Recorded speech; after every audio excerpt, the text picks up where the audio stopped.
Welcome back to CloudMind Academy. In this lesson, we're focusing on Data 360 setup and administration, with a special focus on diagnosing and troubleshooting common issues. Now, this is an important topic because it helps you move beyond just knowing the platform features. It helps you understand how to actually inspect the data, validate what is happening, and troubleshoot problems when results do not look right. And that matters because in Data 360, issues do not always show up in just one place. Sometimes the problem starts in the data stream. Sometimes it appears in profile unification. And other times, it shows up later in segmentation or activation. So in this lesson, we'll walk through Data Explorer, Profile Explorer, common segment errors, common activation errors, and count differences between segments and activations. Let's start with Data Explorer. Data Explorer is a tool used to access and filter record-level data across data model objects, data lake objects, and calculated insight objects. It is used to validate and edit data and formulas so teams can confirm that data streams are functioning correctly and that data is being ingested properly. So, in simple terms, Data Explorer helps you answer questions like these. Is the data actually here? Is it formatted correctly? And is the object showing the values I expected to see? Now, when you work in Data Explorer, the view can be personalized. After selecting an object type and a specific object, the related data appears on the dashboard. Then, the displayed columns can be edited so you only see the most relevant fields. And if you are working with a calculated insight object, at least one dimension and one measure must be included in the selected columns. Filters are also an important part of Data Explorer. They can be used to include or exclude specific values from the dataset. But there are a couple of details worth remembering. Numerical values should be entered without commas, so use 1000 instead of 1000. And string values are case-sensitive within the filter logic. That is the kind of detail that can easily cause confusion if you are testing a filter and the results do not come back the way you expected.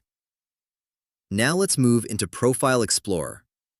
Profile Explorer in Data 360 is used to look up profiles by key attributes. It supports both unified individual and unified account profiles, and users can search with values like first name, last name, email address, phone number, or individual ID. The Profile Explorer dashboard gives a complete view of the unified customer, including behavioral and historical data. And Data 360 admins can customize that dashboard by adding or removing components like profile insights, profile engagements, and related records through Lightning App Builder. Now, here is the important limitation. Profile Explorer works only with unified individuals and unified accounts. So, for it to function correctly, the data model objects for individuals and accounts must be mapped to the appropriate data streams. In other words, if someone says, "Why can't I find this customer properly in Profile Explorer?" the answer may not be that Profile Explorer is broken. The issue may actually be in the mapping or unification setup behind it. Next, let's talk about segment errors. One common segmentation issue happens when a segment references too many data lake objects. In that case, one recommended fix is to use a calculated insight to reduce the number of DLOs referenced inside the segment. Another option is to split the logic into multiple smaller segments. Another issue is when the segment is too complex. The lesson recommends using a calculated insight instead of relying on too many attributes and nested operators. It also recommends using a calculated insight instead of an attribute that contains many relationships, and combining text values into a single is-in-text operator when possible.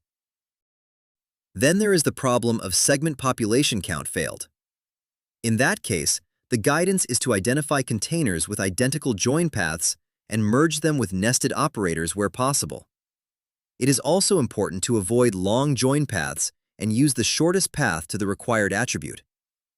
And you want to avoid cyclic paths because even when the segment job runs, the counts can still fail. And finally, sometimes a segment can't be published. When that happens, the lesson recommends simplifying the segment by merging containers where possible and also verifying DMO types, especially for engagement type data, because incorrect types can lead to timeouts and failures. So the big pattern with segmentation errors is this. When things go wrong, simplify the design, reduce complexity, shorten the paths, and use calculated insights to make the logic more manageable. Now let's move into activation errors. One common activation issue is when required fields do not have a value. In that case, the missing required fields need to be completed. Another issue is an invalid email address.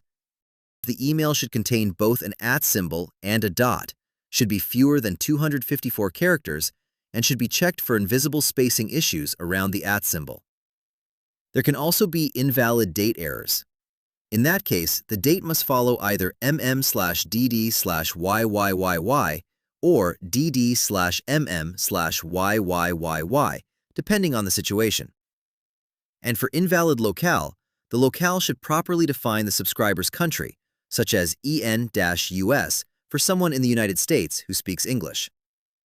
Then there are mapping-related problems.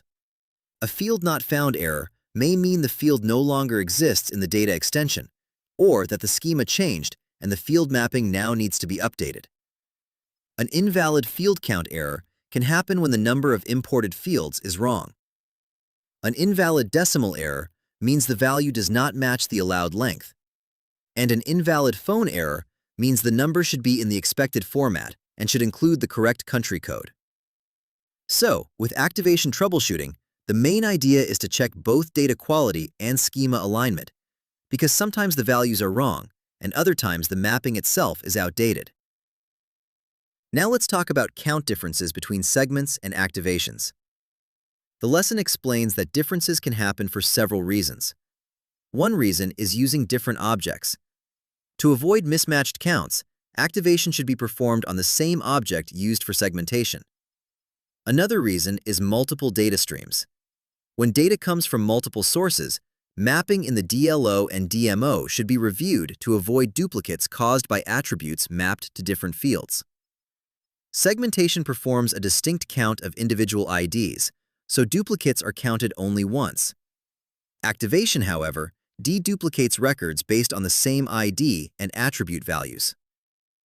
There is also a special case when activating on unified data model objects. If activation is performed on a unified DMO and direct attributes are selected, the relationships between the activated on object and related DMOs need to be checked. If any of those DMOs have an N-to-1 relationship, multiple records may be produced. The lesson recommends activating on a non-unified DMO or avoiding attributes with an N-to-1 relationship when possible. So, the larger lesson here is that count differences are not always errors in the usual sense. Sometimes they are the result of object choice, relationship design, or deduplication behavior. Now let's ground this in the lesson scenarios. In one scenario, Sophia needs a centralized, team-specific way to explore and validate unified customer profiles. The recommended solution is to use Profile Explorer and deploy customized dashboard views through Lightning apps so different teams can focus on the most relevant customer attributes for their work. In another scenario, Maria is dealing with a failed activation caused by mapping errors, invalid field formats, and outdated schema mappings. The recommended solution is to review the field mappings, validate required fields, confirm phone and date formats, and then update the mappings to align with the current schema before retrying the activation. So, let's summarize the full picture.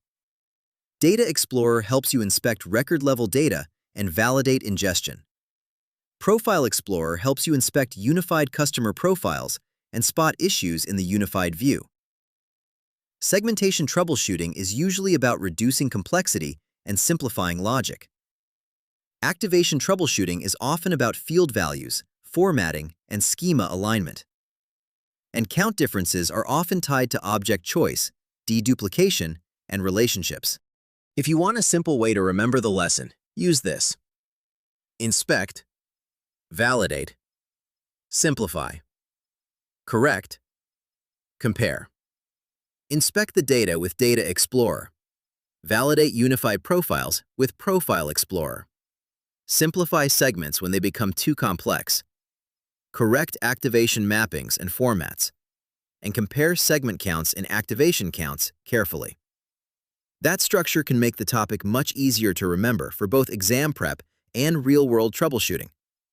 If you found this lesson helpful, subscribe to CloudMind Academy for more Salesforce certification content explained in a practical, structured, and easier-to-remember way.